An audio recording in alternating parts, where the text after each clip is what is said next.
Bonjour tout le monde, petite vidéo un petit peu intéressante aujourd'hui en plein air. Voilà, j'ai la doudoune parce qu'il fait littéralement 3 degrés dehors. Dans cette vidéo, on va parler spiritualité, on va parler réincarnation, on va parler épreuve de vie, on va parler âme. Vous allez en apprendre un petit peu plus sur moi et un petit peu plus sur mon âme. Alors du coup, comme vous savez, récemment, je me suis un petit peu prise de passion pour la généalogie. J'ai commencé à faire mon arbre généalogique sur Généanet. Vous mettrez peut-être en description une playlist de vidéos qui montre comment faire son arbre généalogique sur Généanet. Après, vous pouvez chercher sur YouTube, sur d'autres plateformes si vous aimez genre MyHeritage et tout. Moi, j'ai choisi Généanet, ça me paraissait être le plus efficace. J'ai commencé à faire mon arbre, je suis remontée assez loin, jusqu'à 1600, 1500 quand je pouvais. Du coup, j'ai découvert plein de trucs, plein de branches, etc. Ça pour dire que j'ai été très proche en fait de mes ancêtres, etc., de toute la place du transgénérationnel dans ma vie et que je me suis prise de passion pour cette recherche en fait de d'où je viens, mes sources, mes origines, etc. Ensuite, donc pour mon anniversaire, on m'a proposé de tester un plan de conscience élargi.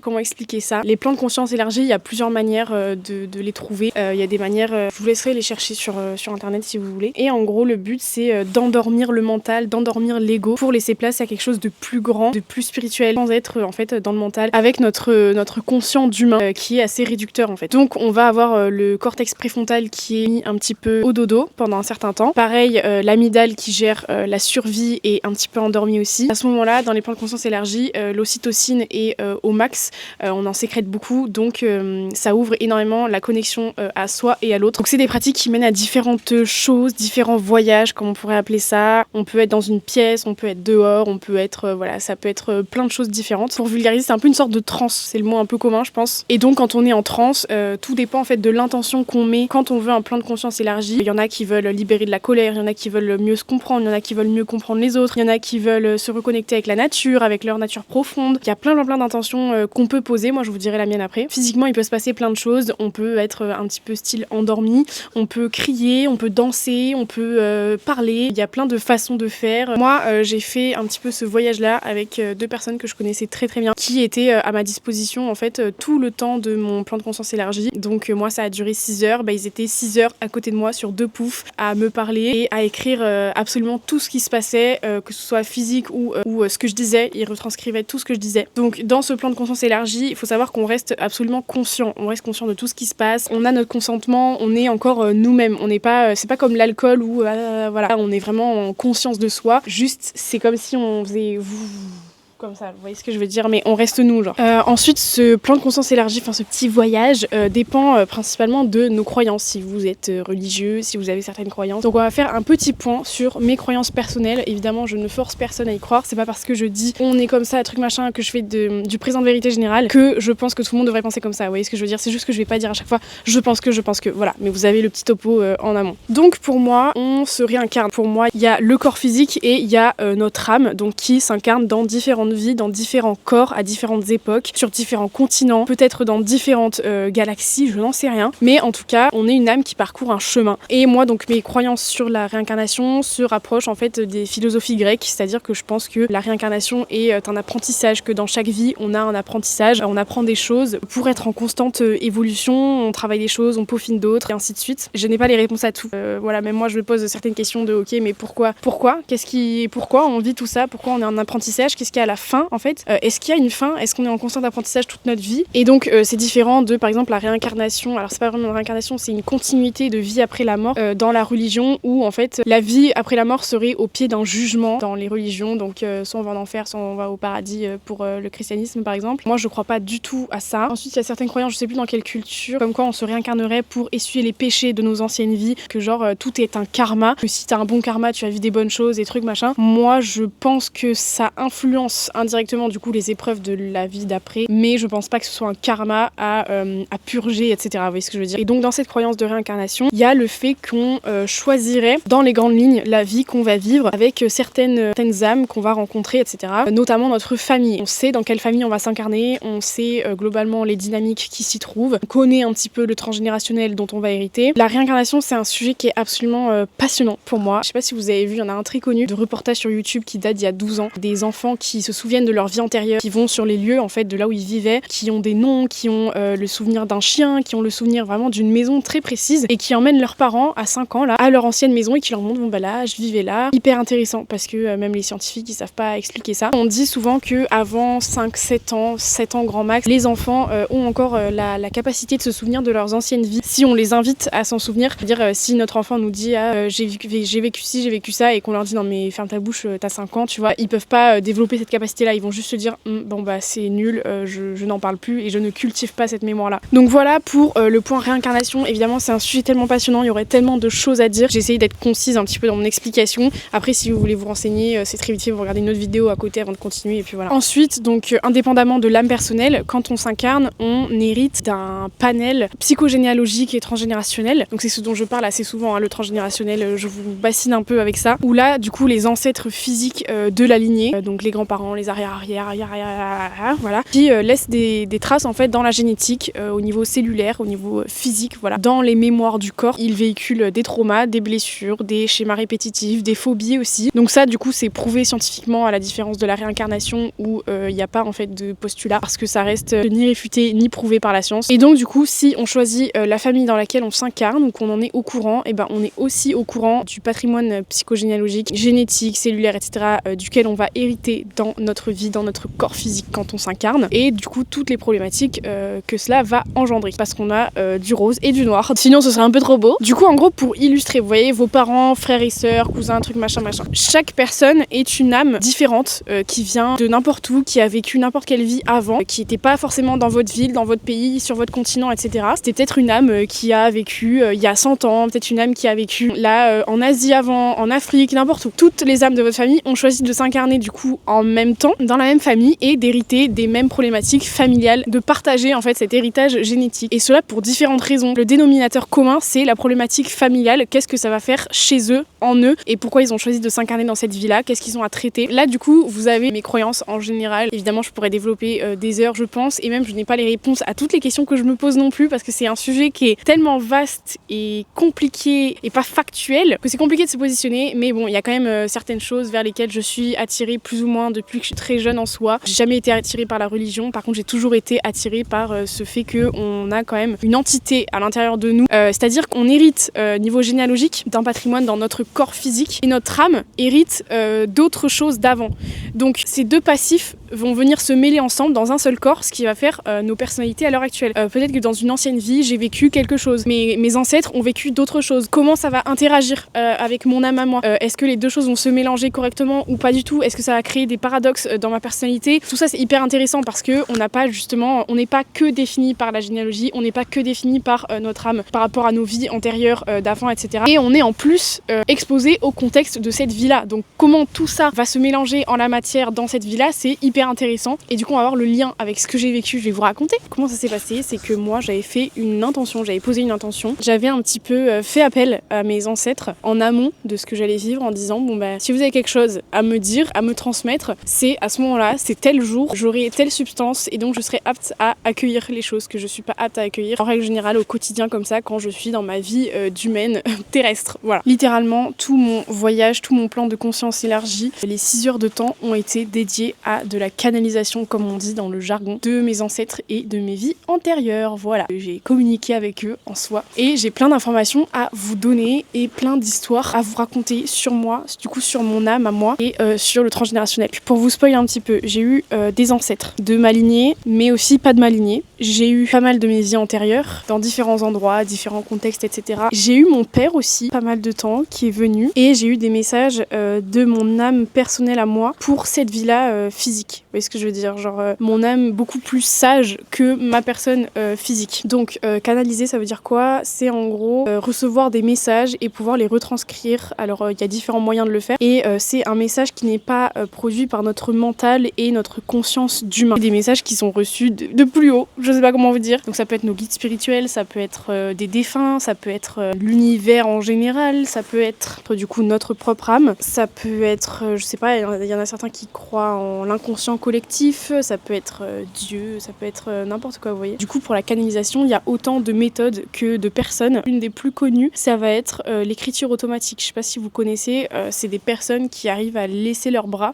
à disposition du coup d'une autre entité d'énergie qu'eux. On va avoir des défunts qui vont prendre leurs bras et écrire en fait à leur place. Enfin, à leur place. C'est un peu compliqué. Ils vont pas littéralement prendre le bras et écrire. Vous voyez, c'est toujours la personne qui écrit, mais il y a quand même. C'est comme si le cerveau se séparait un petit peu en deux, avec du coup un élargissement de conscience d'un côté, avec l'âme, le défunt qui va écrire, la conscience de la personne qui écrit, qui va se mettre un petit peu justement en retrait et laisser son bras à l'autre. On retrouve aussi beaucoup de canalisation dans l'art. Vous savez, quand elles font de l'art, on dirait qu'elles sont un peu en transe. Elles peuvent aussi canaliser des messages, etc. via l'art. Donc moi, comment ça s'est fait? C'était très intuitif. C'était pas par la parole, genre je voyais pas les âmes et je leur parlais pas comme ça. C'était vraiment tout mon corps, mon esprit, mon cerveau qui visualisait, etc. Tout était à disposition des messages que je devais recevoir. En fait, ils pouvaient se servir de tout. J'avais des images de temps en temps, un peu style genre des souvenirs. J'avais énormément de ressentis, comment dire. Genre en gros, à chaque fois que j'avais un message de quelqu'un, d'une vie antérieure ou d'une personne dans la lignée, j'incarnais la personne, genre j'étais la personne. Mais en même temps, je pouvais communiquer, genre me poser des questions à l'âme, ou vous voyez ce que je veux dire. Genre je ne voyais pas physiquement dans la pièce avec moi les personnes, mais c'était surtout du ressenti, genre comment je pourrais expliquer ça. De toute façon, vous allez voir quand je vais vous expliquer toutes les différentes histoires, vous allez voir. Ah oui, et à chaque fois que j'incarnais quelqu'un, comment dire, je restais quand même Clara. Je savais que j'étais moi et que j'étais en train de canaliser. Vous voyez ce que je veux dire? Parce que en même temps, je disais en fait aux deux personnes qui étaient avec moi, je disais bon bah là j'ai un tel, on me dit ça, il a fait ci, il a fait ça. C'est pour ça que moi dans ma vie actuelle, truc machin. J'étais en train de retranscrire en fait tout ce qu'on me disait, tout ce qu'on m'envoyait. Comment ça s'est déroulé? Avec les deux personnes, bon il y a tout un processus de préparation avant. On me demande mes antécédents, mes trucs, mes machins. On me demande de rester un petit peu en silence, de manger léger, de tout ouvrir pour accéder au plan de conscience élargi assez facilement. Vous voyez, si on est lourd, qu'on porte du poids, qu'on s'est embrouillé la veille, que truc, que machin, c'est plus difficile. On m'a demandé vraiment un rythme de vie light. Il y a plusieurs visios avant, etc., etc. Donc après vient le moment, on fait une cérémonie d'ouverture avec de la protection. On faisait, c'est pas des incantations parce que incantation ça fait vraiment péjoratif, mais des sortes de prières un petit peu. Poser des intentions en fait de protection, de bienveillance, etc. Dans la pièce. Donc après, moi je devais poser mon intention. Donc comme je vous ai dit, j'ai un peu convoqué mes ancêtres, mon âme, etc. à venir à ce moment-là. Donc du coup c'était une pièce sombre. De toute façon après la nuit est tombée, donc voilà. Il y avait des bougies et il y avait les deux personnes sur deux poufs. Moi j'étais installée sur un matelas, allongée sous une couette. J'avais de l'eau à disposition. J'avais fait un petit hôtel pour me rassurer, pour être en sécurité. J'avais pris des objets qui étaient rassurants pour moi, etc. Vous mimez un petit peu comment ça se passait au début, donc je m'endors et tout. En fait à chaque fois que j'avais une canalisation, je fermais les yeux, en fait je me recentrais sur moi et dès que j'étais prête, bam, j'avais une canalisation et là j'ouvrais grand les yeux. Et en fait je m'en rendais pas compte sur le moment, mais après quand je me suis mise devant le miroir, après quand j'étais relucide et tout, j'avais la mémoire musculaire, vous savez. Du coup j'ai pu refaire et en fait quand j'ai regardé, j'avais les yeux écarquillés comme ça tout le long. Genre à chaque fois que j'avais une canalisation, j'ouvrais les yeux comme ça. Pas possédée, j'étais pas comme ça, voilà, mais genre vraiment les yeux ouverts comme si je voyais les choses devant moi, mais je les voyais pas vraiment. Vous voyez ce que je veux dire? Genre c'était, je sais pas comment expliquer, mais ça pour le coup c'était pas volontaire vraiment, genre j'ouvrais les yeux comme ça. Et après, tac, dès que la canalisation était terminée, c'est comme si ça sortait de moi, mais je le sentais pas que ça sortait de moi, genre juste boum, c'était fini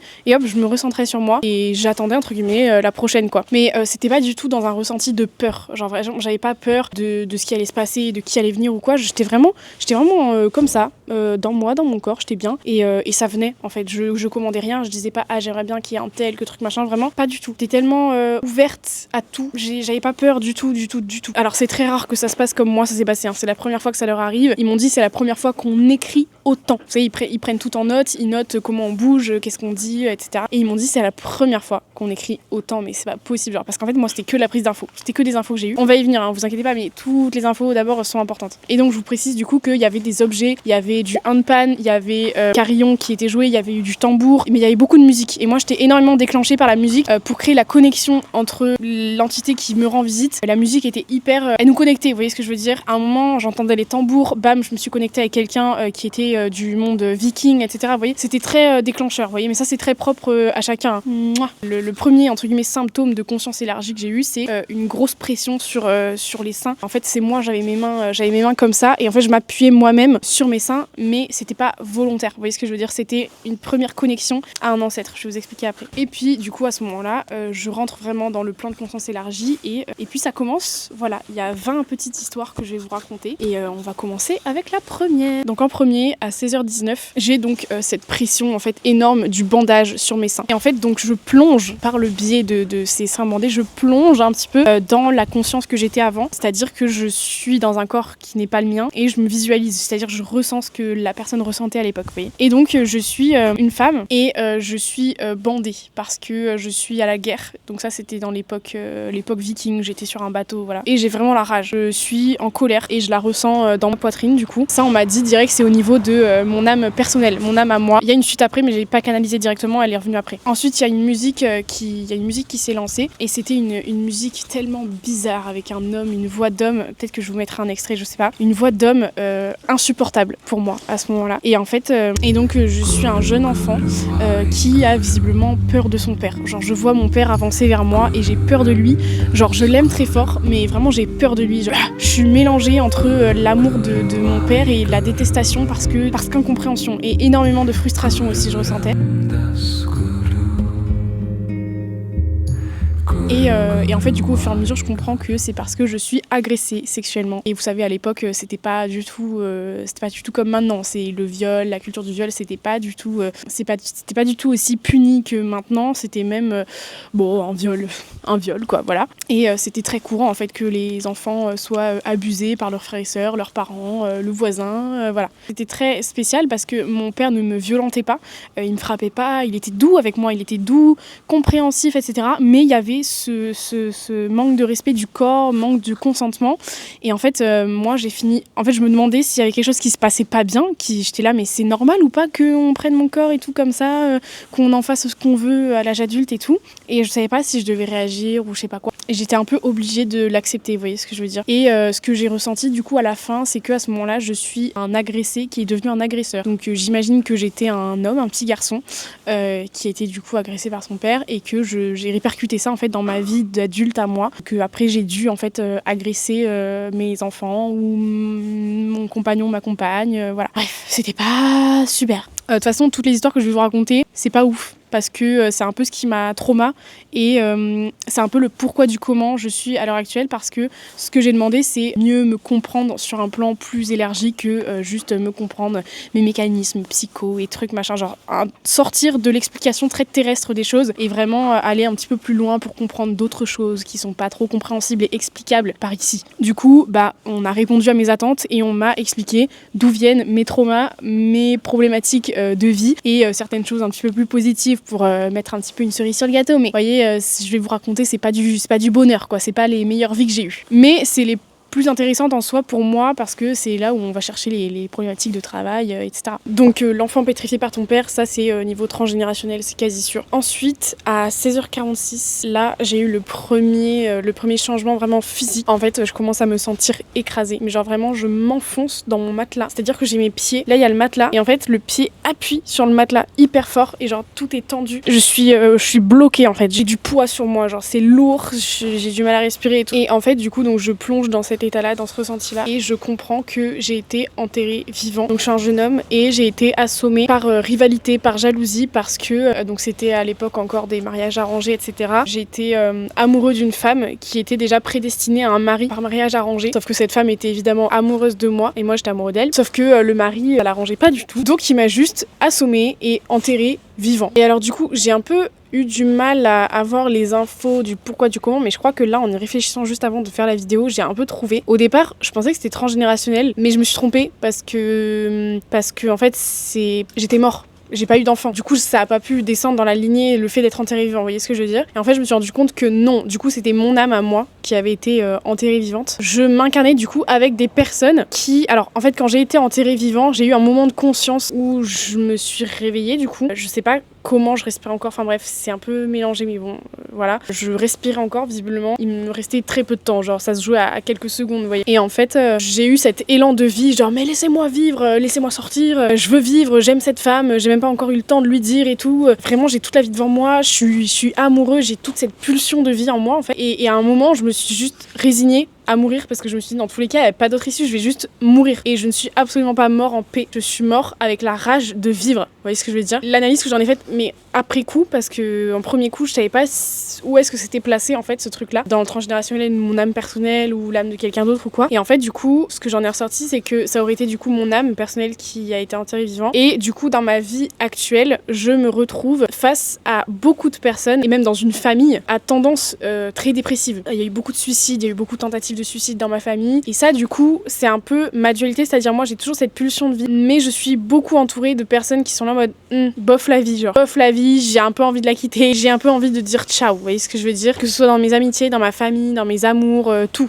Ça peut laisser place à plusieurs facteurs, hein. C'est le transfert de moi, ouais mais moi je veux vivre parce que j'ai pas pu vivre et je veux vivre dans cette vie et je veux faire plein de trucs et trucs machin, et en même temps d'être face à des personnes qui pardon chouchou, qui ne veulent pas vivre et accepter en fait et tolérer ça, que y a des gens qui en sont là et puis c'est tout quoi. Donc à ce moment-là, il y a une des deux personnes qui me demande où est ma pulsion de vie, où est-ce que je la sens dans mon corps, et j'ai répondu dans mes mains et dans mes yeux. Va savoir pourquoi, je ne sais pas, mais c'est ce qui m'est venu à ce moment-là. Ensuite, j'ai eu un peu un message général, genre j'ai retranscrit en gros sur papier pour les personnes qui étaient là. Je leur dis mes ancêtres et tout le monde en général me remercie parce que je viens grâce à ça purifier, nettoyer tout ça, toute l'énergie que je porte transgénérationnelle au niveau de mon âme, etc. Et que ça vient libérer les choses en fait, et que du coup tout le monde est content, que ce soit moi ou les autres, ou bref voilà. Ensuite en 4, j'ai eu l'âme du A qui est venue me délivrer un petit peu de compréhension, c'était le but du message. Et j'ai eu en fait niveau, je sais pas si c'est son âme ou transgénérationnel, je crois que je l'ai pas marqué. Enfin j'ai eu une partie de lui en tout cas, je sais pas si c'est son âme ou transgénérationnel, on m'a pas dit. Perdu en forêt, genre vraiment dans une forêt noire, dense,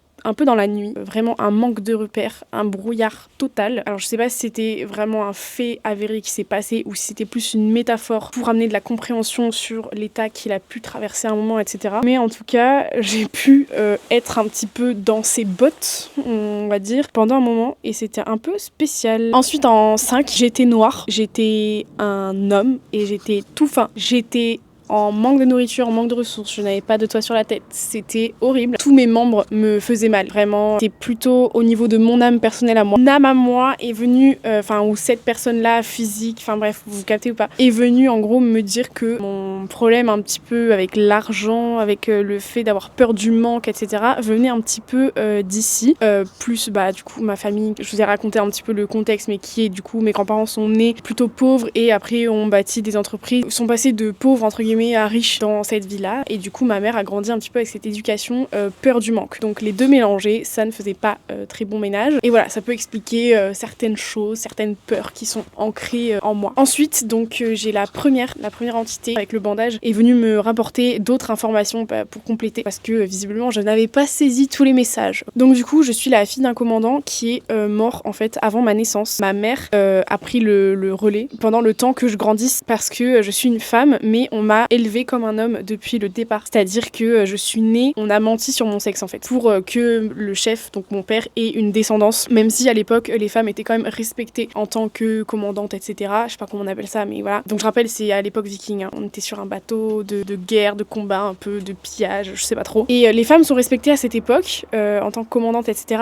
Mais c'était mieux quand même de dire que j'étais un homme, vous voyez ce que je veux dire. Donc on m'a élevée comme un homme, on m'a habillée comme un homme, on m'a traité comme un homme depuis toujours. Et en fait, moi je suis à l'âge où j'ai 12-13 ans, donc je commence à avoir la puberté, je commence à avoir des seins, d'où le bandage, et je regarde ma mère, elle est clairement en train de crier sur un bateau avec une longue robe comme ça, et en fait je suis là en mode mais pourquoi moi je peux pas faire ça, genre pourquoi moi j'ai pas le droit d'être une femme, on m'a pas laissé le temps d'être une femme avant d'être un homme pour faire genre, et en fait j'en veux un peu à la terre entière de m'avoir fait naître femme pour être une femme déguisée en finalité. Et du coup elle a noté, la personne qui est avec moi, que j'en parlais avec beaucoup d'émotion, donc moi je me rappelle pas, mais visiblement j'en ai parlé en mode c'était un petit peu un regret pour moi de pas avoir avoir été une femme, de pas avoir eu le droit d'être une femme surtout. Donc ça viendrait s'ajouter à plusieurs étapes dont je vais vous parler, mais ça viendrait expliquer tout le pourquoi du comment on a des difficultés à être des femmes dans ma famille et moi au niveau personnel de mon chemin propre qui a déjà des antécédents en fait dans mon âme personnelle et que du coup je me suis incarnée dans une vie où les femmes ont du mal à être des femmes pour combiner le tout quoi. Voilà, mais ça m'a beaucoup touchée. C'était un peu vraiment univers Vinland Saga en fait, parce que Vinland Saga, je sais pas si vous connaissez, c'est un animé très intéressant. Bon, moi je suis pas trop style guéguerre etc, mais j'ai kiffé Naruto où c'est un peu la guéguerre parce qu'il y a beaucoup de fond, et Vinland Saga il y a beaucoup de fond aussi malgré cette guerre. D'ailleurs l'auteur de Vinland Saga déteste la guerre, déteste les combats, mais il s'est retrouvé obligé de faire une saison 1 entière sur que des combats vikings pour faire sa trame d'histoire. Mais la saison 2 est absolument géniale. Il y a la saison 3 qui est prévue là pour 2026-2027 je crois. Et les historiens disent que Vinland Saga c'est une des représentations dans la culture moderne qui est la plus proche de ce qu'étaient vraiment les vikings à l'époque quoi. Donc vraiment ambiance Vinland Saga avec les bateaux etc. Ça m'a fait penser aussi à Rebelle. À l'époque de rebelle, genre ma mère elle était grande et robe un petit peu de rebelle, cheveux frisés, l'impression un petit peu couleur orangée, rousse, rouge ses cheveux, très forte, autoritaire, genre vraiment j'admirais de ouf ma mère, mais je me disais moi aussi je veux être respectée en étant une femme en fait, je vois pas pourquoi moi j'ai été comme un homme alors que je peux commander femme, vous voyez ce que je veux dire? L'histoire qui m'a le plus touchée pendant le voyage, à laquelle j'ai porté le plus d'attention, qui a duré un petit peu le plus longtemps aussi parce qu'il y a des histoires où ça durait genre vraiment 30 secondes, il y en a d'autres ça durait genre 3 minutes, enfin voilà. Ensuite, en 6, j'ai eu un homme qui a eu les dents arrachées parce qu'il a entendu des choses qu'il ne devait pas entendre. Et du coup, on lui a arraché les dents pour qu'il ferme sa bouche, pour surtout pas répéter. Donc ça, je n'ai pas d'autre info. Je sais pas si c'est transgénérationnel au niveau de mon âme ou si quel message il est venu me faire passer. Je pourrais dire dans cette vie-là le pourquoi du comment, j'ai tout le temps envie de tout dire, que j'aime pas les choses qui sont cachées, les trucs, les machins, vous voyez. Mais bon, en même temps, je peux le coller à n'importe quoi. Dans ma famille aussi, on est très comme ça. I don't really know. Mais je prends le message comme il est. Je sais pas, peut-être que ça fera tilt dans ma vie plus tard. En tout cas, on m'a envoyé ça. En 7, j'ai eu un bébé qui n'arrive pas à naître et qui est frustré. Genre vraiment, je suis en colère. Je suis un bébé, je suis en colère parce que je vis ça comme un rejet de la vie. Genre j'ai l'impression que la vie me rejette constamment et à ce moment-là en fait je peux pas naître parce que ma mère est morte avant que je naisse. Il y a un autre lien avec cette entité-là plus tard. Ensuite en 8 j'ai été un homme torturé et humilié sur la place publique. On m'a précisé qu'on m'avait coupé les lobes d'oreille. Je devrais chercher la signification du lobe d'oreille d'ailleurs, je vais peut-être le faire maintenant. Donc ça c'est au niveau de mon âme personnelle. Cette vie antérieure-là est venue me dire que c'est pour ça que j'avais besoin de me refaire un public. D'où the socials, d'où les réseaux sociaux. La notion de public était importante pour moi depuis toujours puisque j'ai eu une grande blessure d'humiliation dans des vies antérieures. Et d'ailleurs c'est un truc que je retrouve énormément, que je me suis surtout découvert au moment des tromperies dans ma relation, au niveau des réseaux sociaux, etc. Ça s'est vraiment réouvert à ce moment-là, et moi qui pensais ne pas trop être impactée par la blessure de l'humiliation, elle est ressortie, j'ai cru prendre des coups de massue en fait à cette période-là de ma vie, au niveau des autres, pas vraiment du public réseaux sociaux, au niveau des meufs avec qui j'étais trompée, enfin voilà, c'était très spécial, et du coup maintenant je comprends un petit peu mieux. Du coup c'est venu juste pour me dire ça, c'est normal, si t'as besoin de te faire un public, tu te remets de certaines choses, c'est à traiter. Et d'ailleurs on me dit aussi que en fait tout est à trouver à l'équilibre, parce qu'on m'a dit aussi que avoir un public sur les réseaux et en général ne fait pas tout, et qu'en fait ton propre public aussi, pour ton estime de toi, c'est toi-même. Donc en fait d'un extrême à l'autre, vous voyez, c'est une question d'équilibre. Mon travail dans cette vie-là du coup, c'est de pas aller trop vers l'extrême du public à reconstruire, etc. Mais c'est de revenir vraiment en moi, de dire ok, j'ai besoin de me refaire un public, je me le refais, ça me fait du bien, tant mieux, j'ai les réseaux, c'est mon métier dans ma vie, etc. Mais ne pas m'oublier moi non plus en tant que public. Je suis mon propre public, j'ai mon propre avis sur moi-même, et ça c'est important aussi, à condition de vouloir faire un travail, hein. On n'est pas obligé de faire un travail comme moi je fais sur moi, rien n'est obligatoire, je vous le dis, parce que des fois peut-être on regarde mes vidéos, on culpabilise en mode ah elle fait que travailler sur elle, elle fait des trucs et machin. C'est pas grave, moi c'est parce que j'ai envie, c'est ma passion dans la vie, j'adore, mais voilà, chacun son chemin. Ensuite j'ai eu visiblement l'âme d'une personne de ma famille qui est assez proche en soi, et donc je ressens en tout cas cette âme là, mais ce n'est pas la mienne, c'est une âme de ma famille qui a déjà vécu ça avant en fait, et je suis un vieux papy complètement con, mais genre complètement con dans le sens méchant, dans le sens pas aimer des autres. Donc je suis à une grande table, un peu style, j'allais dire médiéval, mais c'est plus renaissance, et vous savez les grandes tablées là, pour un peu les styles, les banquets et tout. Donc un peu de la royauté, je suis un peu noble, parce que c'est dans une grande pièce et tout, et moi je suis un peu le chef de famille, genre. Et en fait le couvert est mis et tout. En fait ma famille ne vient pas, parce qu'elle en a marre de moi, parce que je suis pas intelligent émotionnellement, et que je suis un vieux con, genre, et je le sais, je sais que je suis un vieux con. Je suis là à ma table avec mes poings posés et et tout. Et je suis en mode... Je suis énervée contre eux parce qu'ils viennent pas, ils m'aiment pas, et en même temps j'arrive pas à me faire aimer parce que je rabaisse les autres, je suis méchant avec les autres, je sais pas communiquer, je sais pas dire aux gens que je les aime, je sais pas montrer mes émotions, je sais pas pleurer, je suis vraiment un vieil homme con quoi, genre mais pas vieux 80 ans, genre vieux, je sais pas, genre 60, 70 ans, ouais. J'ai un peu des longs cheveux, genre style, comment il s'appelle là, le mec dans Harry Potter là. Bon bref, je vais vous mettre la photo. Et en fait, je finis par vraiment finir seule, genre à partir de ce moment-là, ma famille voulait plus me parler, plus me voir, genre j'étais vraiment le vas-y-lui de la famille, et je le sais. Et en fait, j'en veux à mon père parce que c'est mon père qui m'a transmis cette façon de faire et que j'ai pas su me responsabiliser et changer de manière de faire. Genre, je pensais que j'étais condamnée toute ma vie à être comme mon père, quoi. Je me suis jamais rendu compte dans ma vie, en fait, que je pouvais sortir de cet état victimaire de ah, mon père m'a élevé comme ça, donc je suis obligée d'être comme ça. En fait, je suis tellement malheureux et en même temps, je m'en veux tellement à moi que je finis par genre descendre au village un jour, aller voir l'herboriste du coin et lui demander du poison. Je sais pas ce que je demande, je dois demander un poison pour animal ou un truc comme ça. Et j'ingère ça dans un verre. Genre, je prends mon verre et je bois et je me suicide comme ça. Genre, et parce que j'en ai marre, je sais pas quoi faire, je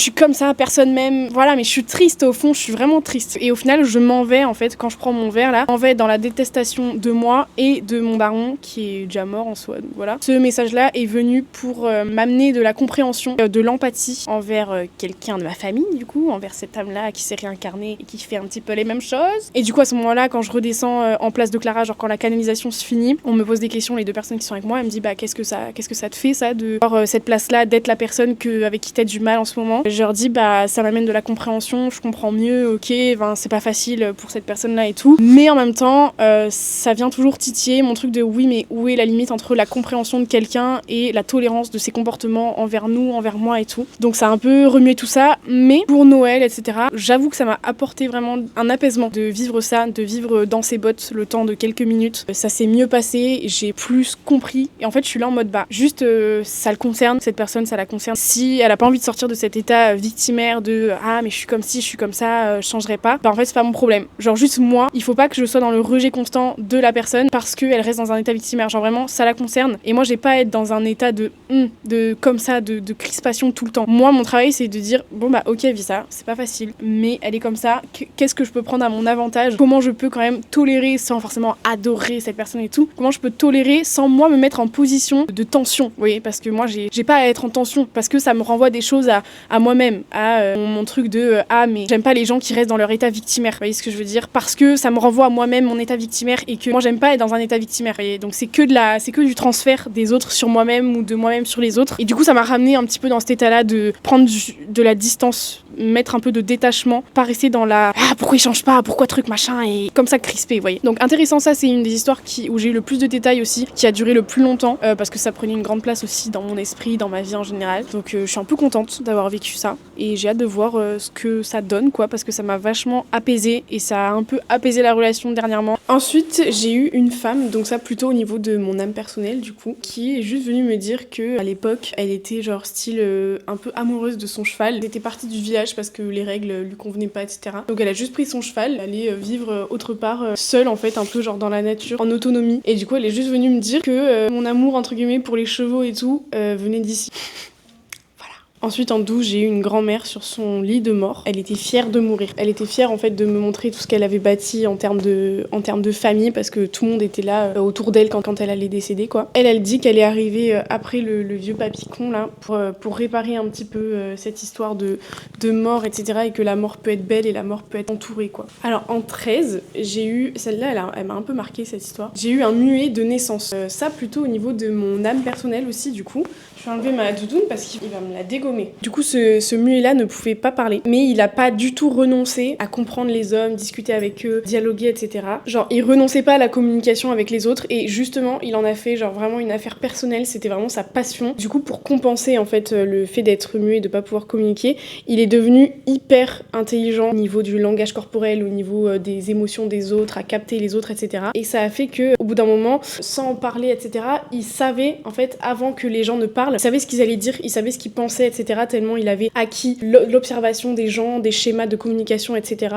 Chez les hommes. Il est revenu après me donner d'autres précisions. Pour l'instant, j'avais que ça. Ensuite, en 14, j'ai eu aussi, donc au niveau ça de mon âme personnelle aussi, j'ai eu un homme qui est arrivé grave en retard en fait à un point de rendez-vous. C'était un peu une famille qui voulait s'expatrier de leur pays parce que je sais plus ce qu'il y avait, pauvreté ou guerre ou un truc comme ça. Ils devaient prendre tous un grand bateau, genre style un peu bateau de croisière quoi. Genre c'était vraiment énormément de monde qui le prenait. Et en fait, je sais pas ce qui s'est passé. L'homme qui devait avoir la trentaine, hein, il avait 2 enfants, une femme, a loupé son fucking bateau, genre parce que je sais pas, dans le village, j'ai pas eu la précision. On l'a retardé, je sais pas, il arrivait pas à faire un truc et tout. Et du coup, quand il est arrivé en courant sur le quai, sa famille était genre à 50 mètres, mais le bateau pouvait pas revenir en arrière. À l'époque, il y avait pas les téléphones, il y avait pas les trucs machin, donc du coup, il a juste loupé sa famille, quoi. Et ça a été un énorme traumatisme. Et ça, on me dit du coup que c'est pour ça que j'ai beaucoup de mal avec les retards. Pas dans le sens FOMO, fear of missing out, genre peur de manquer quelque chose, mais j'ai vraiment la peur de louper quelque chose où je suis attendue. Je n'aime pas dépasser les horaires, j'aime pas être en retard, j'aime pas les gens qui sont en retard, genre vraiment ça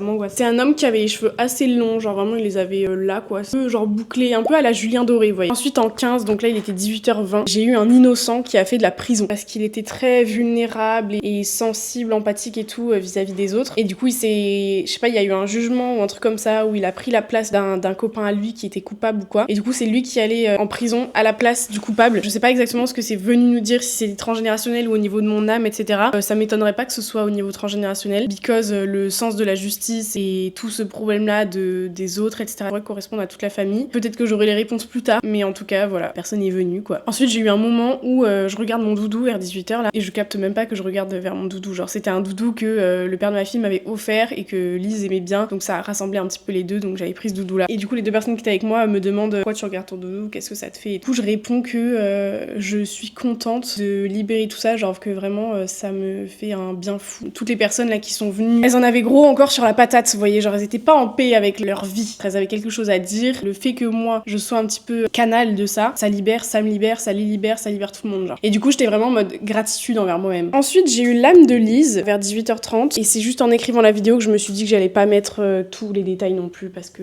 vas-y, ce qui me concerne moi et pas elle en soi. C'est comme si son âme était venue me rassurer moi en tant que mère pour me dire que sur certaines choses qui pourraient se passer, ce serait pas personnel contre moi. Vous voyez ce que je veux dire? Je sais pas, comme si, vous voyez, avant l'adolescence, genre son âme me disait avant, bon bah je te préviens, ça va être compliqué, mais t'inquiète pas, c'est pas toi en tant que mère, c'est moi, j'ai mon chemin personnel à faire. Vous voyez ce que je veux dire? Pour certaines choses, elle est venue me dire, ne t'inquiète pas, enfin, un peu pour me prévenir que je fasse le travail sur moi nécessaire pour plus tard ne pas le prendre personnellement s'il y a des crises ou quoi, genre s'il y a des gros problèmes dans la relation et que je pouvais d'ores et déjà prendre du recul là-dessus pour être encore plus compétente le moment venu, vous voyez. Donc bon, plutôt mignon de sa part, j'ai envie de dire. Après, elle a dit aussi qu'elle était très contente de m'avoir comme mère et que, c'est pas Lise littéralement qui m'a dit ça, genre c'était un ressenti global, genre niveau énergétique. Du coup, je savais que elle me le dit pas comme ça, je l'ai pas ressenti en mode ouais, hein. Je savais du coup que j'allais m'incarner avec vous en tant que parent. Et elle me dit c'est encore mieux que ce que je pensais, genre je savais que t'allais être une bonne mère mais je pensais même pas autant, parce que même des fois genre je suis là en mode je sais que je suis une bonne mère mais vas-y, genre il y a des trucs où je pourrais faire mieux, des trucs où je pourrais être plus investie, voilà, il y a plein de moments où je me dis putain on peut mieux faire, genre. C'était sympa, j'étais contente. Ah oui, donc ensuite là c'est un petit peu le muet qui est revenu, le muet et mon âme en général qui m'explique que par rapport à certains conflits dans ma vie où je peux pas spécialement parler ou quoi, la parole et la discussion ne règlent pas tout. Là où je venge un petit peu le muet, surtout dans cette vie-là avec l'over-explaining, où je venge entre guillemets enfin venger c'est pas le bon mot, mais où j'exprime en tout cas une guérison là du muet et de l'humilier sur les réseaux en expliquant vraiment toute ma personne, comment je pense, mes trucs, mes machins. Oui, c'était bien, etc. Que je devais aussi dans cette vie-là en accepter la limite et que je pourrais pas être aimée de tous, même si je m'explique. Attends, Poupi, tu m'attaques mon t-shirt là, reste là. Il m'a fait plein de traces. Voilà, bouge pas. Du coup, voilà, je devais en accepter la limite, que tout le monde ne pourrait pas me comprendre et que la parole, etc. ne pourrait pas régler tous les conflits, ne pourrait pas me faire être aimée de tous, puis que je devais accepter ça, quoi, que c'était la vie en général et que c'était pas que moi, c'était tout le monde en général. Juste des fois, on ne peut pas se comprendre, on n'est pas en capacité de comprendre l'autre n'est pas en capacité de nous comprendre nous, et puis voilà. Mais voilà, en tout cas, il est venu préciser ça, quoi. Ensuite, en 18, j'ai vu une corbeille de fruits. Au départ, je vois une corbeille de fruits, un peu style, genre vraiment un souvenir, genre je la vois comme si je l'avais vécu, quoi. Et je me dis, mais pourquoi une corbeille de fruits? Genre, je dis aux 2 personnes, je vois une corbeille de fruits, mais pourquoi faire? Au fur et à mesure de regarder la corbeille, je me focus sur du raisin, et au moment où je vois le raisin, boum, je plonge dans le souvenir. C'est comme si je voyais juste la corbeille de fruits. Je me focus sur le raisin, et une fois que je regarde le raisin, c'est comme si vous savez vous étiez au cinéma, il y a un seul truc qui est illuminé et dès que je vois le raisin, voum, tout l'écran s'allume de partout, genre. Comme ça, tchouk, je suis rentrée vraiment dans le souvenir et j'ai incarné la personne. Du coup, je vois cette coupe de fruits. Et en fait, je suis dans une cuisine une cuisine un peu années 50. J'en sais rien, je sais pas comment c'est les cuisines années 50. Mais une cuisine un peu jaunâtre. Vraiment les cuisines du bois avec du papier peint un peu jaunâtre, vieux quoi. Et en fait, je vois la corbeille de fruits, il y a une fenêtre en fait juste à côté. Et au loin, du coup, je vois des vignes. Mes parents sont vignerons. Bon, ma mère elle est au foyer, mon père est vigneron. On a les vignes en fait dans le jardin là à 50 mètres quoi. Et en fait, mon père est en train de travailler, mais il titube, genre il est bourré, il est alcoolique. Et moi je suis en rage, genre vraiment je suis en rage. Et là je me suis retrouvée dans un syndrome du sauveur là. D'ailleurs je me demande même s'il serait pas né d'ici, mon syndrome du sauveur en fait, de cette vie là. J'ai ma mère à côté et tout, et en fait je suis en colère de voir mon père comme ça. Et en même temps je suis tellement frustrée parce que je ne peux rien faire pour lui, genre c'est pas à moi de le sauver. Il continue de boire, ça fait des années et tout que je le connais comme ça. Et vraiment ça me rend ouf, genre moi j'ai 20 ans, je suis blondinée, j'ai un peu la coupe, je sais pas, un peu mi-long, blond, cheveux un peu lisse, et je suis un peu bronzée, mat de peau, genre je pense que c'était un peu dans une région où il y avait du soleil. De toute façon pour le vin il faut du soleil, non. En tout cas il faisait chaud, genre c'était bien, le jardin il était vert, voilà, tout beau. Et à un moment je fais mon sac, je fais un bisou à ma mère, toujours dans cette même cuisine, et je m'en vais, genre je m'en vais vivre autre part, je quitte mes parents, je quitte mon père, parce que ça m'est tellement insupportable de voir mon père comme ça, parce que je l'aime mais en même temps je le vois se détruire et je peux rien faire, et donc c'était vraiment horrible. En fait, ça a fait le même schéma dans cette vie-là avec mon père avant qu'il meure, quoi. J'avais coupé les ponts 1 an avant parce que, comme ça, je pouvais rien faire pour lui, mais en même temps, je voulais pas que ce soit mon père dans cet état, vous voyez. Sauf que dans la vie du jeune homme, là, en fait, genre, je suis partie, mais genre, j'ai culpabilisé toute ma vie, quoi. Je me suis dit, ouais, mais si j'étais restée, si j'avais fait ça, machin. Et en fait, j'ai l'impression que dans cette vie-là, je revis ça, mais que dans cette vie-là, justement, le travail, et qui est assez fait d'ailleurs, ça a été d'accepter mon propre choix, que ça a été mes propres limites, et que à refaire, je referais la même chose parce que c'était pour moi de me protéger de trucs machin, vous voyez. Donc comme si c'était un cycle qui avait déjà débuté avant et que là je l'ai un peu achevé, genre de laisser quelqu'un mourir entre guillemets, que ce soit direct ou à petit feu dans l'alcool, vous voyez, sans culpabiliser d'avoir fait nos propres choix, parce que son choix à lui c'était de ne pas s'occuper de lui et de sombrer, quoi. Voilà. Donc ça je trouvais ça super intéressant, je me suis grave identifiée à ce mec là de 20 ans, jeune et tout là. C'était vraiment intense, quoi. Ensuite en 19, alors ça je ne sais pas dire si c'est transgénérationnel ou si c'est au niveau de mon âme personnelle, parce qu'il y a du sang malgache dans le transgénérationnel, mais il est vraiment assez éloigné, genre il date de 1600 du côté de mon père, du coup du côté de ma mamie plus précisément à La Réunion. J'ai en fait les Français de métropole qui sont allés à La Réunion, qui se sont mariés avec des malgaches qui étaient esclaves à l'époque. J'ai une malgache de ma lignée quand même qui a épousé un Français, je sais plus, mais en tout cas j'ai du sang malgache à plusieurs endroits, mais très loin, quoi. Et j'ai eu du coup une esclave malgache qui est venue me dire que elle avait une excision du clitoris. Et on me demande du coup les deux personnes, mais comment tu le ressens et tout, et je dis genre je le voyais et vraiment je le sentais, genre c'était une angoisse dans ma poitrine, c'était horrible. Quand j'ai regardé sur internet et tout, il n'y a pas eu d'esclaves vraiment à Madagascar, les seuls esclaves, et encore moins excisés parce que c'était pas dans la culture et tout, s'il y avait des esclaves malgaches excisés, c'est qu'elles venaient d'autres pays, qu'elles avaient été importées en fait à Madagascar. Et donc par je sais pas comment, moi c'est Jacques Fontaine ou Gilles Fontaine, je sais plus, mais en tout cas cette personne-là avait vraiment besoin de délivrer ce message-là, parce que c'est quelque chose qui avait vraiment appuyé encore plus, vous voyez, l'époque là de Viking, de la personne où on lui a bandé les seins, là on lui a excisé le clitoris, donc vraiment on l'a privé de son plaisir. Ça se fait même encore à l'heure actuelle, hein, dans certaines cultures, dans certains pays, et ça a été un peu, on m'enlève ma féminité, on m'enlève mon droit au plaisir, et ça c'est un truc qu'on retrouve énormément dans ma lignée, mais du côté de ma mère. On dit souvent hein, en psychogénéalogie que dans tous les cas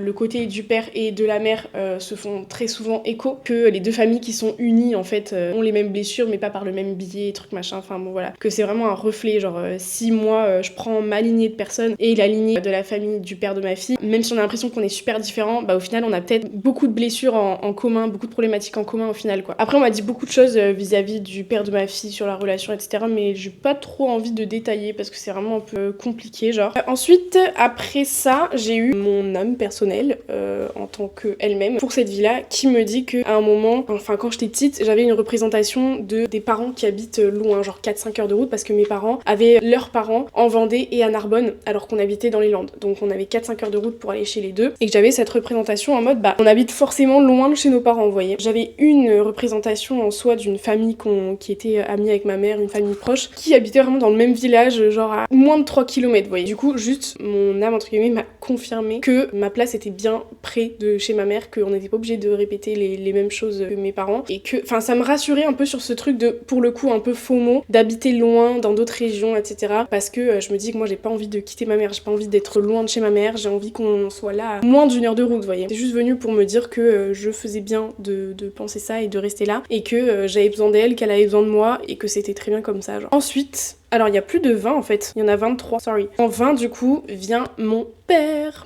qui est resté assez longtemps pour me dire pas mal de choses. En vrai, j'étais contente. Enfin, j'étais dans un état tellement de transe que je m'attendais pas. Vous savez, j'avais pas d'attente en mode ah, j'espère que mon père va venir ou le truc machin. Quand il est venu, j'étais là en mode ah, coucou, genre trop bien, tu vois. Donc déjà en premier, il me dit qu'il est très content que je prenne un peu cette voie spirituelle, etc. Qu'il en est fier parce que lui, il m'a dit il aurait préféré connaître cette voie-là avant. Ça lui aurait évité beaucoup de choses dans sa vie. Mais bon, ce qui est fait est fait. Il m'a redemandé pardon encore une fois d'être parti, de nous avoir laissé, abandonné, voilà. Il m'a dit que c'est un regret de pas avoir été présent pour nous, enfin là pour moi en l'occurrence parce qu'il me parlait à moi. Et il me dit que vu qu'il a pas pu être présent dans cette vie-là, il prend ce rôle en fait de père spirituel pour veiller sur moi. Bon, je sais pas s'il veille sur nous, je pense, mais en tout cas là il a dit sur moi quoi. Ensuite il m'a dit, non mais je suis morte de rire. Ça, je fais une toute petite aparté, mais à un moment même moi j'ai douté de ma propre expérience. Pour vous dire, il y a encore quelques jours, je doutais moi-même de ce que j'avais fait. J'étais là en mode mais pareil, c'est mon cerveau qui a tout inventé parce que effectivement tout est relié à certaines choses, etc. Et limite je me croyais plus moi-même. Je me suis dit mais c'est une invention de ton cerveau. Genre, ça n'existe pas, non, ton père est pas venu, non, c'est pas des gens qui sont venus te parler, genre, c'est juste toi qui cherches des informations, et comme le cerveau humain n'aime pas les pièces de puzzle manquantes, et tu as fabriqué ça pour te rassurer, t'amener des réponses à toi-même, etc. Et du coup, j'étais là en mode, mais ça sert à rien de faire cette vidéo, ça c'est.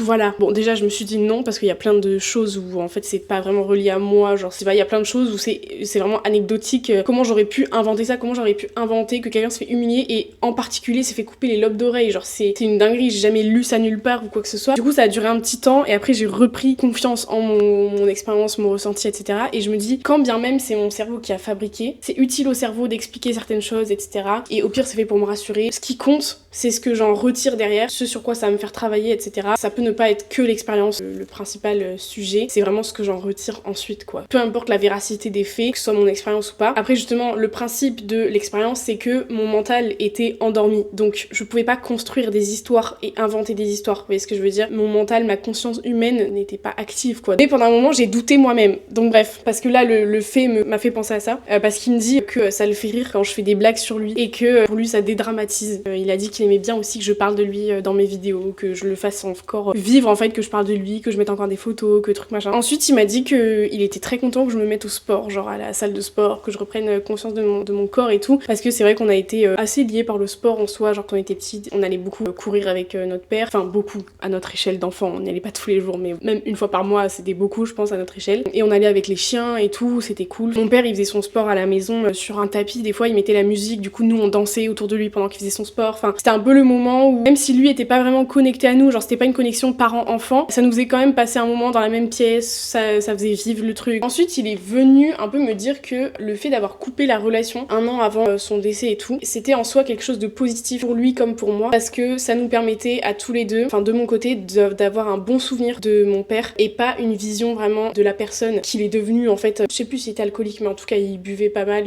il avait recommencé à fumer, etc. Enfin, l'hygiène de vie était dégradée, quoi. Et que moi, du coup, ça m'a permis d'être protégée de ça et de garder vraiment un bon souvenir de ces 10 années passées ensemble. Et que lui, d'un côté, ça le rassurait aussi parce que il avait gardé cette image auprès de moi d'un bon père pendant 10 ans. Et c'est comme si j'avais un peu été guidée spirituellement à couper les ponts, parce qu'en vrai c'est spécial de couper les ponts à 10 ans, dire à ton père je te parle plus. Mes sœurs n'ont pas pris ce chemin là par exemple. Ça aurait peut-être été une guidance qui venait de plus haut pour que je prenne ce chemin là. Ensuite, comme si on m'avait épargné en fait de la souffrance de voir mon père sombrer dans son mode de vie, etc. Chose qui n'a pas été faite du coup pour mes sœurs, parce que peut-être qu'elles avaient besoin de vivre autre chose et que moi j'avais besoin de vivre cette chose là. Mais en tout cas, il me dit qu'il y a du positif là-dedans, en dehors de ma culpabilité que j'ai pu ressentir vis-à-vis de mon père, de l'avoir laissé un peu abandonné avant que lui-même ne m'abandonne par la mort. C'est comme si moi je l'avais abandonné avant parce que il visait visait la mort en fait. Ensuite il m'a dit qu'il était grave content que je fasse perdurer la tradition du massage, parce que bah, du coup mon père me massait énormément quand j'étais petite, genre un peu tous les soirs j'avais droit à mon petit massage et tout là sur mon petit dos et tout. J'ai retenu ça, genre vraiment j'ai imprégné ça dans ma mémoire corporelle, et le massage pour moi c'est vraiment indispensable dans une relation, genre j'ai besoin d'être massée. D'ailleurs c'est un peu trop un besoin. Des fois quand j'ai pas de massage pendant longtemps, mais genre je me sens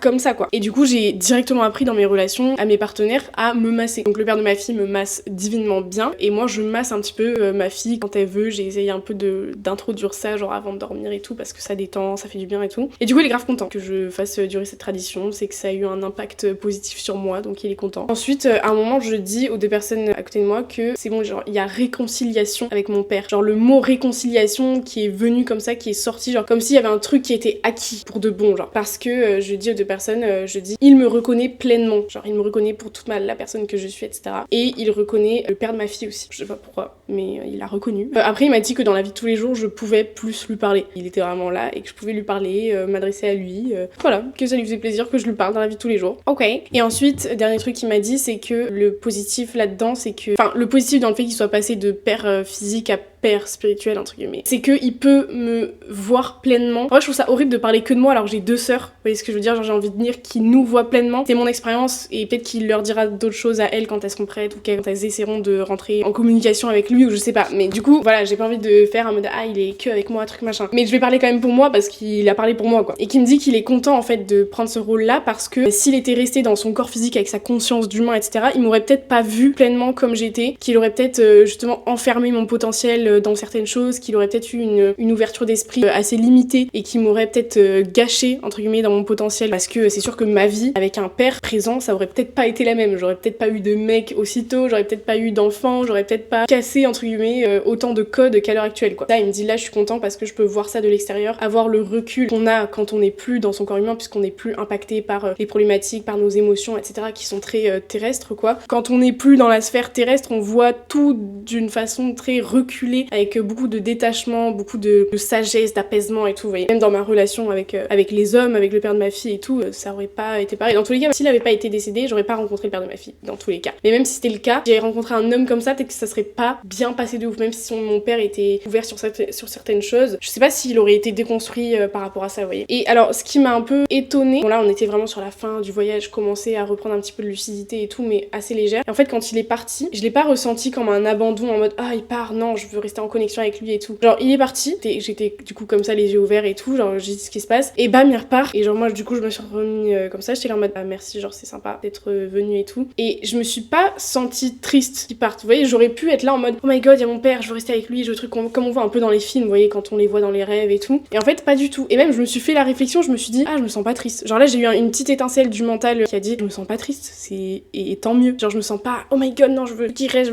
apaisé quoi, parce que justement ben je le sens quoi. Et même ça j'ai envie de vous dire un truc, même à son décès, aux funérailles, quand on était dans la salle là, que tout le monde faisait les discours et tout, je me souviens d'avoir cet état là de pas être en mode ah je veux le rattraper, non meurs pas et tout, vous voyez ce que je veux dire, genre après je sais pas si c'était vraiment du déni à proprement parler, parce que j'ai fait une phase de déni au décès de mon père, j'étais là en mode oui c'est pas possible, enfin souvent après j'étais là en mode mais je vais le recroiser, il est pas vraiment mort, genre il va m'appeler, me dire qu'il a refait sa vie sous un autre nom, truc machin, il y a trop de problèmes, qu'il a refait sa vie et tout, mais qu'il est pas mort, genre il va revenir. Donc ça c'était vraiment purement du déni, mais je me souviens très bien dans ma tête là, les funérailles, tout le monde fait le discours et moi je suis la seule à ne pas pleurer. Et en fait je me souviens, je me dis mais il est là, genre ça sert à rien de pleurer, de faire des discours et tout, il est là, je le sens, genre comme s'il était derrière nous à nous regarder, et genre j'étais persuadée qu'il était là, genre j'étais là, il y a son énergie, genre bon en même temps il y avait peut-être son corps dans le truc à funérailles là qui allait être brûlé, mais je le sentais là, genre je le sentais nous regarder, je le sentais être avec nous, genre je le sens, et en fait ce ressenti n'est jamais parti, genre j'ai toujours senti mon père avec moi dans ma vie, vas-y pas là à côté de moi à veiller sur moi tout le temps, mais là si je lui parle, si je l'appelle, il est là quoi, vous voyez ce que je veux dire, et je passe pour une tarée,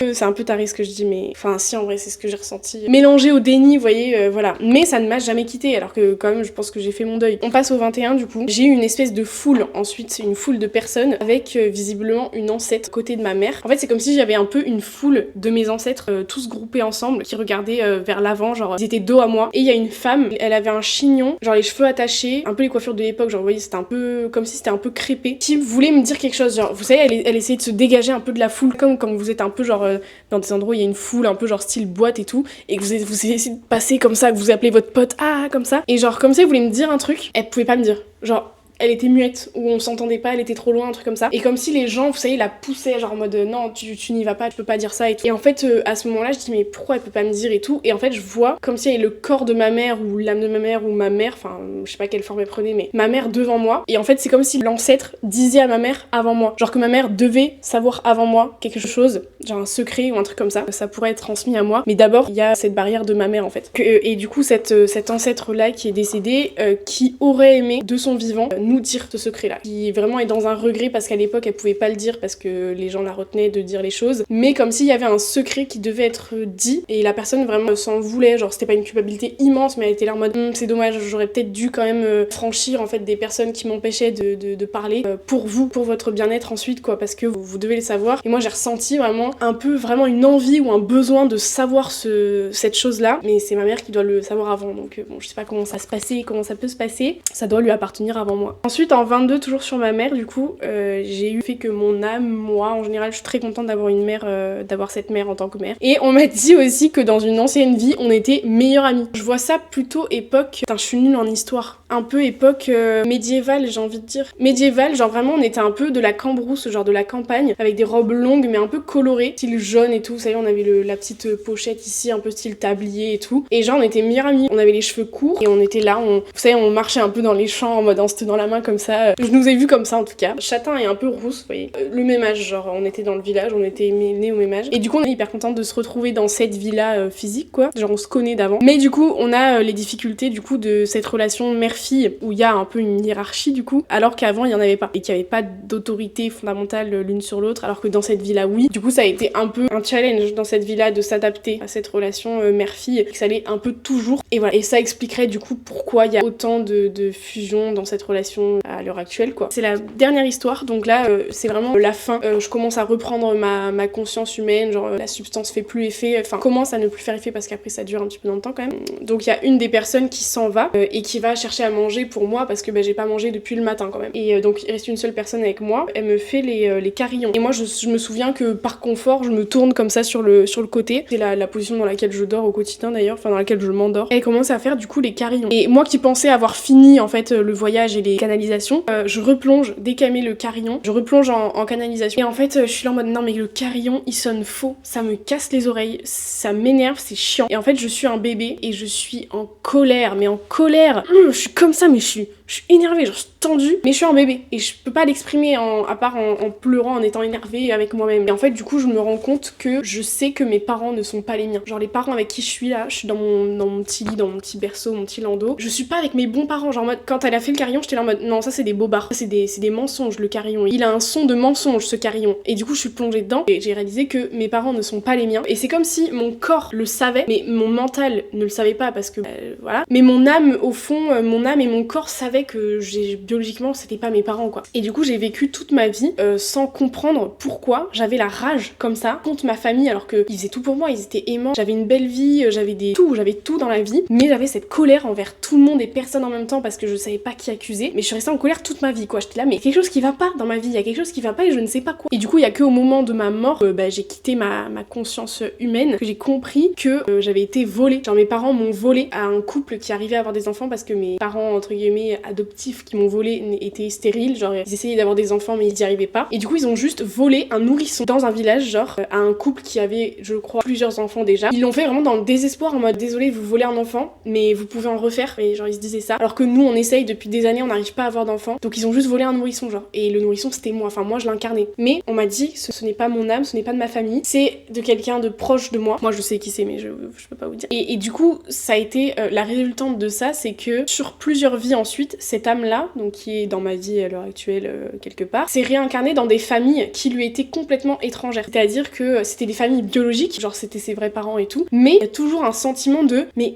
j'ai l'impression d'être un étranger dans ma propre famille, genre je suis née avec une personnalité, des comportements qui sont différents de la mienne, comme si on venait de deux mondes différents, vous voyez, alors que de ce que la psychologie peut expliquer, les sciences humaines peuvent expliquer, y a rien qui explique pourquoi je je suis autant différent que ma famille, que mes frères et sœurs, que le monde dans lequel je suis née quoi. Et du coup ça fait que moi en tant que personne qui naît dans une famille étrangère, je me sens rejetée, je me sens différent, je me sens incompris et c'est une frustration qui est énorme en fait parce que j'essaye tout le temps de ressembler à ma famille pour être acceptée, pour être entendue, etc. Mais ça n'arrive pas, donc c'est très dur. Et ensuite, donc sans que je lui demande, hein, elle fait sonner le deuxième carillon, il y en avait un deuxième. Et là du coup je m'apaise et je suis là en mode ça c'est un son, c'est un nouveau son, ça c'est un son de renouveau, c'est un son qui me plaît, c'est vraiment un son qui m'appartient en fait, enfin auquel j'appartiens. Et donc du coup ça m'a fait plonger, j'étais là en mode bah ça c'est ma vraie famille du coup, ça c'est la famille qui me correspond. Sauf que du coup il y a un conflit de loyauté qui s'installe dans le sens où bah ça c'est mon carillon, c'est ma vraie famille, mais c'est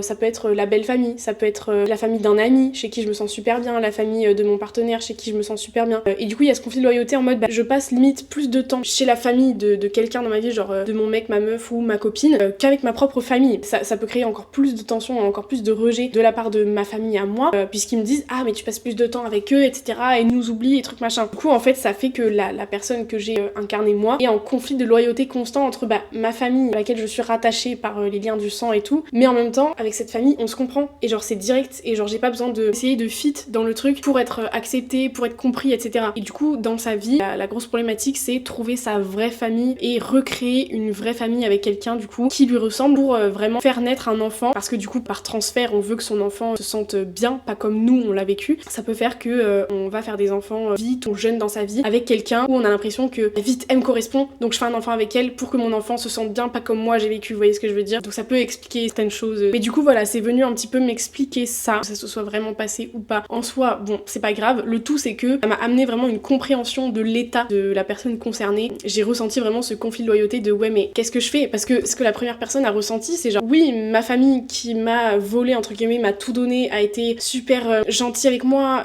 aimable, etc. mais il y a toujours un truc qui coinçait et genre l'acte en lui-même n'est pas sain, genre on m'a volé, on m'a arraché à ma vraie famille. Et en tant que nourrisson on sait que notre mère adoptive n'est pas notre vraie mère parce qu'on a vécu 9 mois dans le ventre de notre mère biologique, vous voyez ce que je veux dire. Donc il y a quand même une frustration, un abandon, et ça d'ailleurs c'est un gros sujet aussi où vraiment je fais que débattre sur la gestation pour autrui, etc. à quel point ça peut être dévastateur, ça peut bien se passer aussi, mais pour moi ça a toujours un impact sur le nourrisson en fait, et pour moi ça c'est indéniable. Du coup la dernière fois je me suis embrouillée avec un mec qui était pro gestation pour autrui alors qu'il était infirmier et tout, j'étais là mais comment tu peux dire ça. Bref c'est un autre sujet, peut-être que j'aborderai le sujet dans une autre vidéo mais un peu plus rapidement, je vais pas faire un face cam entier sur ça quoi. Voilà, et ensuite du coup on m'a dit que cette problématique là pouvait aussi mener à un besoin, à une envie ou un besoin d'adopter plus tard, d'adopter un enfant du coup qui n'est pas biologiquement le sien, parce qu'il y a besoin de reconstruire en fait un cocon familial par transfert. Du coup là où moi je me suis pas sentie bien, j'ai besoin de faire un cocon pour quelqu'un qui n'est biologiquement pas le mien mais qui se sentira bien quand même dans cette famille, vous voyez ce que je veux dire. Donc bref, on verra.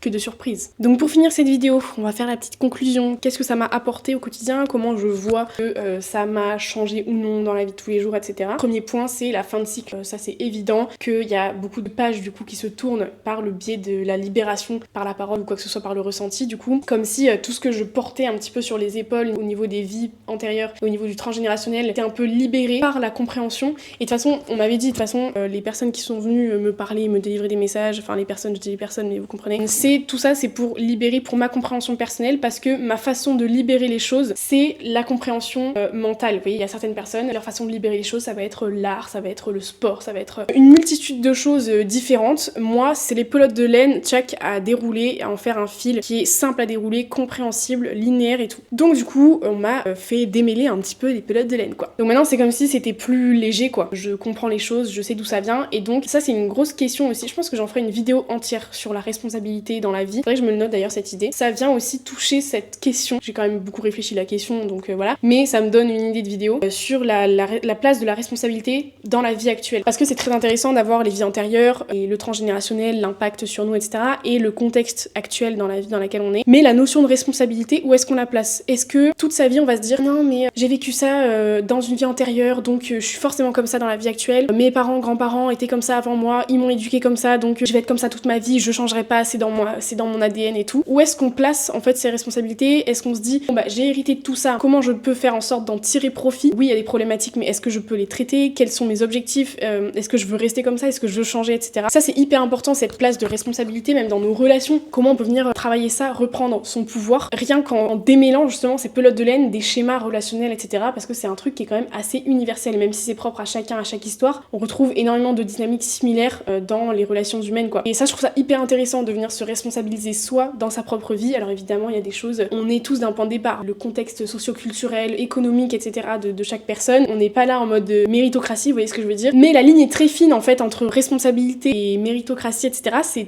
très compliqué, donc c'est pour ça que la vidéo faut la prendre avec des pincettes parce que là je peux me faire attaquer de tous les côtés. Là ce que j'ai vécu, ça vient titiller ce truc là de ok, où est ma responsabilité? Est-ce que je reste dans un état victimaire? De toute façon je suis définie par mes vies antérieures parce que ça me laisse des problématiques dans la vie actuelle, de mon transgénérationnel parce qu'on m'a passé ça, que les gens avant moi ils ont pas travaillé les problématiques, du coup j'en hérite moi, c'est moi qui dois tout faire, c'est moi qui dois tout purger et trucs et machin. Dans ma vie personnelle non, je réfléchis pas comme ça, mais c'est intéressant à développer et à voir. Justement c'est venu me confirmer qu'on a quand même notre responsabilité là-dedans et qu'on n'est pas défini par toutes ces choses. Genre ça vient expliquer les choses, mais après dans la vie actuelle, tu fais ce que t'as envie, tu vois. Ça dépend de l'investissement, de la priorité sur les choses, etc. On n'a pas tous envie de travailler sur soi. Vous voyez ce que je veux dire? Chaque personne est différente. Moi dans mon cas oui, et du coup ça me sert de faire ce genre d'expérience-là. Ensuite ça m'a permis de reprendre contact vraiment avec le divin, entre guillemets, vous savez mon énergéticienne, elle m'avait dit de faire ça. Elle m'avait dit qu'il y avait des choses à libérer beaucoup. Elle m'a pas dit vie antérieure, transgénérationnelle et tout, mais elle m'a dit les mémoires du corps, il faut que ça se libère là. Ensuite ça m'a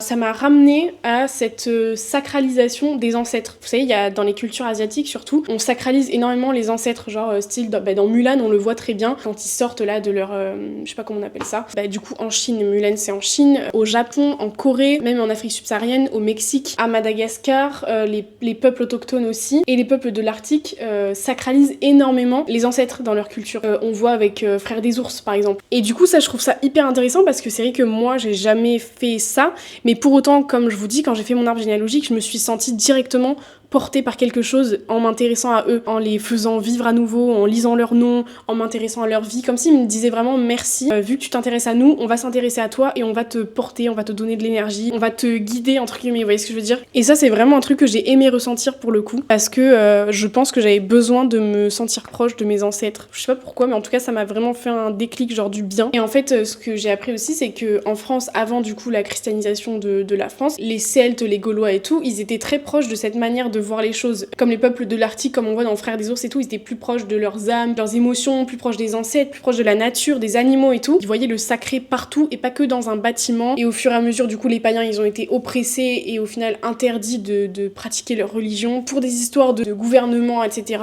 c'était des croyances qui étaient beaucoup plus proches de l'essence même de l'humain, quoi. Et du coup, alors ce que j'en ressors aussi de cette expérience, c'est un énorme goût que je n'ai jamais connu. Un énorme goût pour l'histoire. Si on m'avait dit en 5e, 4e ou au lycée que j'allais être passionnée par l'ère viking, par l'histoire de la France, on m'aurait dit mais Clara tu déconnes, Clara qu'est-ce qui se passe? Clara intéressée par l'histoire, mais tu as changé, j'ai changé. Surtout par le monde viking, parce qu'en plus j'ai regardé Vinland Saga en même temps, d'ailleurs ça coïncidence de ouf que je regarde Vinland Saga juste avant cette expérience là et que du coup j'ai pu visualiser énormément de choses vis-à-vis de la fille viking avec le bandage et tout, et du coup ça m'a hyper touchée, et du coup j'ai fait une fixette sur Vinland Saga en mode vraiment mais genre j'ai l'impression d'y avoir vécu à cette époque, vous voyez, genre directement cette série elle m'a fait ça, et du coup j'ai compris un petit peu pourquoi quand j'ai eu l'expérience, et du coup ça m'a donné hyper envie. Du coup j'ai regardé plein de vidéos YouTube et tout sur l'ère viking, l'histoire à ce moment-là, et je ne savais même pas que les Normands étaient descendants de peuples vikings, de peuples scandinaves, genre mais is it a joke? Je savais pas. Et je trouve ça hyper intéressant parce que nous, dans la branche de mon père, du côté de son père, sa mère c'est la Réunion, son père c'est Normandie. Ils sont descendants de Normandie, de la Manche, genre de Rouen et côté Manche. Et du coup j'ai appris que les Normands étaient descendants de certains peuples vikings, quoi. Du coup je trouve ça hyper intéressant parce que tout s'entremêle et tout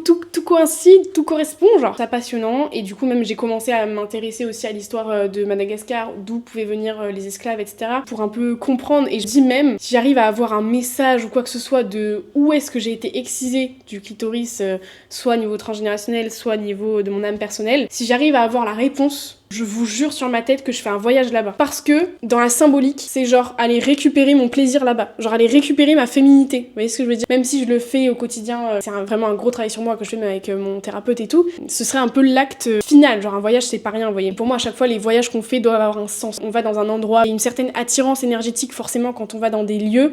Est-ce qu'on va chercher la chaleur humaine? Est-ce qu'on va chercher la chaleur du pays? Est-ce qu'on va chercher, j'en sais rien, est-ce qu'on va chercher de la déconnexion? Est-ce qu'on va chercher de la nature? Est-ce qu'on... Voilà, il y a toujours, pour moi, il y a toujours un truc à aller chercher dans une certaine terre, dans une certaine énergie. Et pour moi, chaque voyage, il faut poser une intention. Genre, qu'est-ce que je vais chercher là-bas? Qu'est-ce que je veux voir? Qu'est-ce que je veux expérimenter et tout? Reconnecter à l'instant présent, récupérer mon énergie personnelle, féminine. Enfin, en fait, comme si j'allais chercher le clitoris qu'on m'avait enlevé là-bas. Vous voyez ce que je veux dire? Genre, c'est hyper bizarre. Mais si j'arrive à savoir, je pense que je le ferai. Même si j'ai travaillé sur moi et que j'arrive à retrouver ma féminité, etc. au quotidien, je pense que ce serait vraiment un truc pour moi, genre symbolique, vous voyez, dans mon esprit, quoi. Et même, je pense que énergétiquement, ça guérirait quelque chose aussi. Et du coup, je me suis mise à grave écouter des musiques nordiques et tout, quand je vais à la salle de sport et tout, et ça me fout en transe, genre, ça me fout en transe, je vous jure. Je sais pas pourquoi, je me sens juste plus en connexion avec moi-même, comme si moi j'ai l'impression d'avoir exploré énormément de choses de moi. Logique, enfin genre j'ai 6 ans de thérapie derrière moi, encore heureux, j'ai envie de vous dire, que mon argent ne passe pas dans les fenêtres. Et voilà, c'est une réussite personnelle, mais je l'impose à personne, vous êtes pas obligé de faire comme moi. Là,